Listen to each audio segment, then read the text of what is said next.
akhir. Assalamualaikum warahmatullahi wabarakatuh. Assalamualaikum. Buya, perkenalkan nama saya Khairul Saleh, Pak Khairul. Jamaah Nabawi. Jadi saya ngikutin dari awal tadi, Buya. Mungkin ada satu pertanyaan juga yang masih bisa dibantu dijelaskan. Tapi setelah beberapa hal yang disampaikan Buya tadi tentang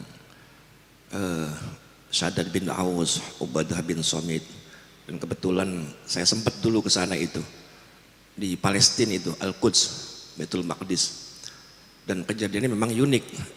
Saat itu ada orang Palestina yang memang dari rombongan narik untuk ziarah ke Shaddad bin Aus sama Ubadah bin Somit. Kita nggak sengaja misalnya dari rombongan, akhirnya terpisah dan ketinggalan memang akhirnya karena nggak tahu jalan, notok, tatak tutok istilah kesana kemari nyari nanya jalan. Terus kedua ada pernyataan dari mursyid juga sebetulnya dari Abu Yadim Jati Cidahu. Beliau mengatakan selalu itu diulang-ulang di hadapan santrinya. Pernyataannya begini, Buya. Jadi kalau ditanya tentang thariqahnya, Abuya tidak pernah ngaku. Padahal beliau sudah maklum diketahui dan sudah mafhum bahwa beliau itu mursyid thariqah dari Syadziliyah. Ditanya sama santrinya, thariqahnya apa? Thariqah aing mah ngaji. Thariqah saya itu ngaji. Dan itu diulang-ulang dan itu masyhur sampai sekarang. Jadi kalau ditanya tentang thariqah Abuya, thariqah saya ngaji. Bahasa Sundanya begitu, cuman bahasa Sunda yang logat Banten kira-kira begitu. Kedua, dari pernyataan dari Syekh Nawawi Al-Bantani ketika ditanya tentang wajibkah berthariqah, Syekh Nawawi tidak menjawab. Nah, saya kenal itu atau mengetahui sedikit tentang thariqah itu dari pernyataan-pernyataan para guru-guru yang saya dengar fatwanya begitu atau pendapatnya. Jadi bahkan ada satu pernyataan begini dari satu guru tentang thariqah itu terbagi dua katanya. Thariqah perjalanan atau thariqah madhab yang dikatakan syariat, ada di situ Imam Hanafi, Imam Maliki, Imam Syafi'i sama Imam Ahmad bin Hambal. Itu dikatakan thariqah madhab. Itu syariat atau fikih yang kita pakai sehari-hari. Kedua adalah thariqah dzikir. Thariqah dzikir kita kenal semua, udah dengar diajarin sama Buya di sini. Ada thariqah Syadziliyah, ada mursyidnya sendiri, ada imamnya sendiri. Ada thariqah Naqsabandi, ada thariqah Qadiriyah, ada mursyid sendiri. Nah, ini berujung kepada satu pertanyaan yang mengatakan bahwa itu thariqah madhab itu wajib. Thariqah yang dikatakan fikih itu wajib punya imam, punya madhab, itu wajib gitu. Bagaimana kedudukannya dengan thariqah dzikir? Apakah kita ini yang awam wajib berthariqah? Karena saya perhatikan juga kalau para habaib, para sayyid itu ya tidak banyak yang berthariqah. Bahkan thariqah am yang diambil seperti pembacaan Ratibul Haddad, Ratibul Atos, itu thariqah yang am yang sudah diijazahkan oleh para imam. Abdurrahman Atos sama Abdullah bin Al-Haddad. Itu ijazah langsung am yang dipakai langsung oleh para jamaah. Dan makanya banyak majelis-majelis zikir yang tanpa ijazah katakan dulu, apalagi baiat yang dikatakan Buya tadi. Pertanyaan saya satu, kenapa juga para habaib juga nggak banyak yang berthariqah itu, nggak banyak. Saya tanya langsung, Bib, kenapa itu para habaib? Ya kan saya udah ada datunya sendiri ngajakin rotib, baca aja rotib katanya begitu. Begitu Kiai. Baik. Makasih. Assalamualaikum warahmatullahi wabarakatuh. Pak Khairul ini pemain lama di thariqah ya. Saya akhirnya ketemu juga dengan murid Abu Yadim Yati.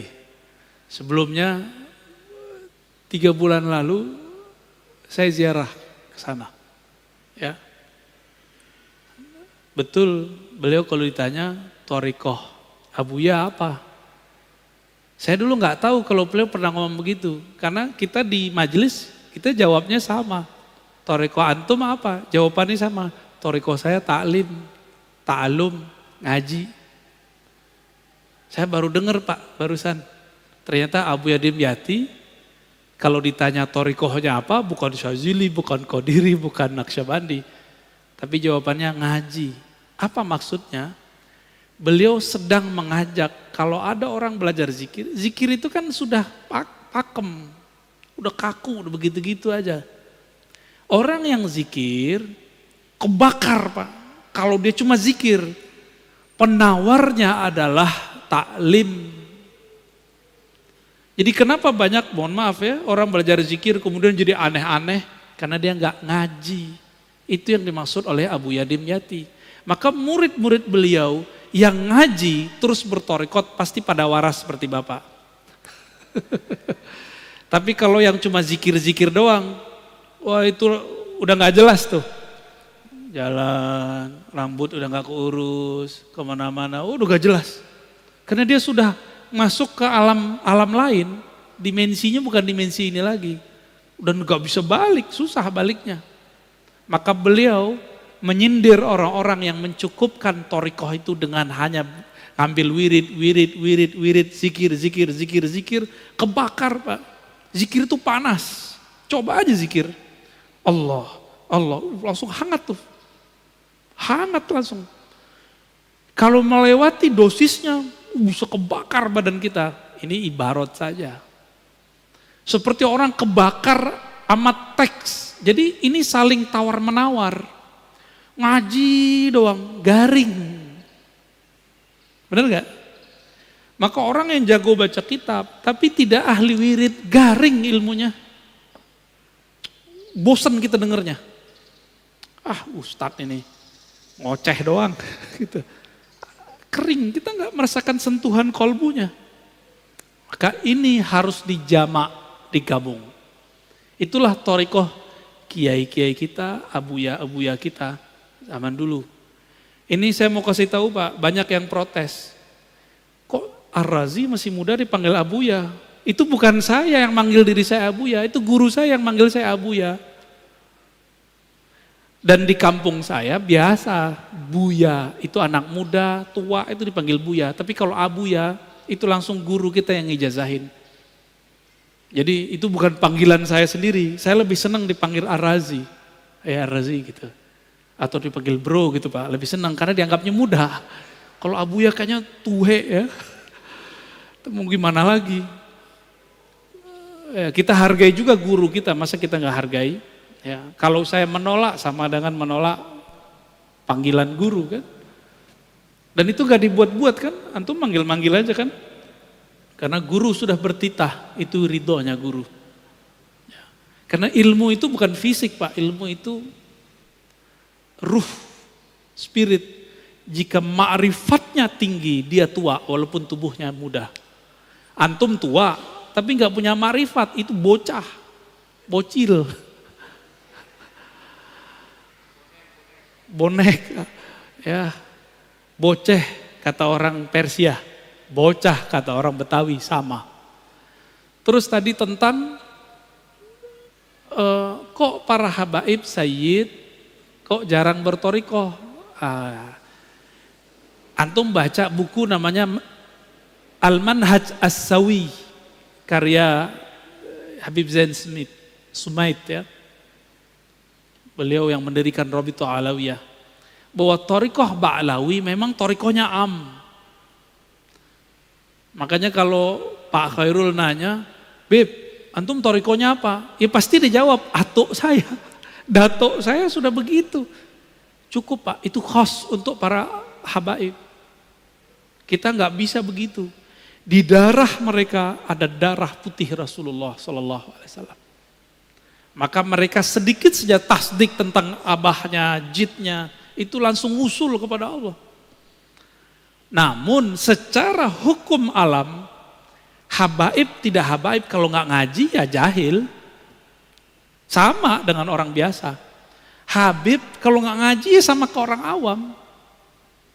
Tapi kalau Habib ngaji, kita kalah langsung, Pak. Kenapa kita kalah langsung? Karena dia punya mahabbah yang tinggi kepada jin-jinnya dan Sayyid al-Alamin baginda Nabi Muhammad SAW. Kalau kita kan mencoba mencari rasa dulu. Tapi untungnya Nabi menyebutkan nasab itu ada dua. Ada nasab warasah, ada nasab jisim. Ahlu bait. Maka ahlu bait ini ada dua. Ahlu bait biologis.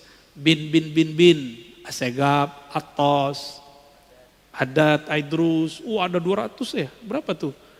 Banyak banget itu, ada Al-Mahjub, ya, ada Bazara, macam-macam. Saya ke Prancis ini ketemu Bazara, tahu-tahu orang mana Pak? Orang Makassar. Habibnya diganti pakai gelar Andi. Jadi Andi itu di Makassar dulu itu pengganti gelar Sayyid Habib. Seperti di Banten diganti dengan Raden. Jadi sebenarnya Raden-Raden yang ada sekarang itu Sayyid Syarif. Namun ada yang jalur yang kuat, ada jalurnya dianggap kurang kuat oleh Robito Alawiyah, jalur Azmat Khan. Itu kurang kuat ya. Tapi kalau bagi saya semuanya zuriat Rasulullah, saya hormat dan saya angkat tangan kepada mereka ya. Karena khawatir ini pesan Rasulullah sallallahu alaihi wasallam. Jadi memang ijazahnya Thariqah Ba'alawiyah itu am. Kalau mereka ngambil am, ya dapatnya am. Kalau mereka mengikuti jid yang aslinya, siapa jid aslinya? Sayyidina Ali. Sayyidina Ali ngambil talqin jamaah atau talqinnya khas tadi. Ngambil talqinnya khas, fardi, beliau berdua dengan Nabi. Maka Sayyid Habib yang ideal, dia punya guru spiritual yang mentalkin dia secara khas. Baru tergabung dalam dirinya Habib zahir dan batin. Kalau enggak, antum bisa lebih tinggi derajat kerohaniannya dari seorang Habib, bisa. Tapi jangan GR dulu, dia punya jid namanya Ali. Punya jeddah namanya Fatimah. Itu beres urusan mereka tuh. Punya Hasan wal Husain yang Nabi katakan Sayyidah Syababil Jannah. Jadi mereka kirim Fatihah aja atau salawat kepada Nabi, lalu keluarga Nabi. Langsung bergetar itu dirinya. Coba lihat Al-Habib Umar. Setiap salawat beliau sudah hanyut Pak. Hanyut beliau langsung. Karena cerita tentang jidnya beliau. Baginda Nabi Muhammad sallallahu alaihi wasallam. Namun hati-hati para habaib Sayyid ini jangan mengerdilkan rahmat Allah. Kan ada tadi jalur zuriat nur yang turunnya ke ulama meskipun bukan anak biologis Rasulullah. Makanya dulu para sadah, para asyraf, mereka juga berguru ke kiai-kiai yang bukan Sayyid.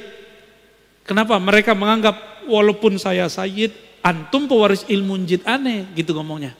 Maka mereka pun juga ngaji kepada para masyaikh, para kiai yang bukan Sayyid.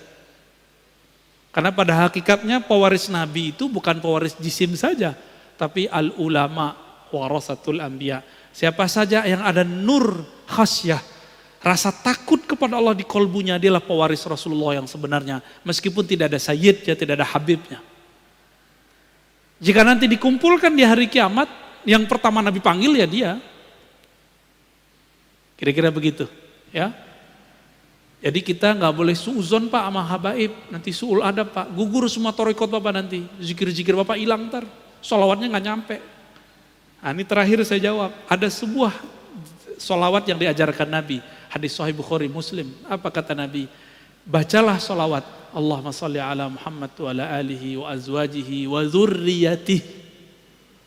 Ya Allah, sampaikan salam, sholawat rahmat kepada Muhammad, Nabi Muhammad, keluarga Muhammad, istri-istri Muhammad, dan keturunannya. Ini mukjizat Nabi.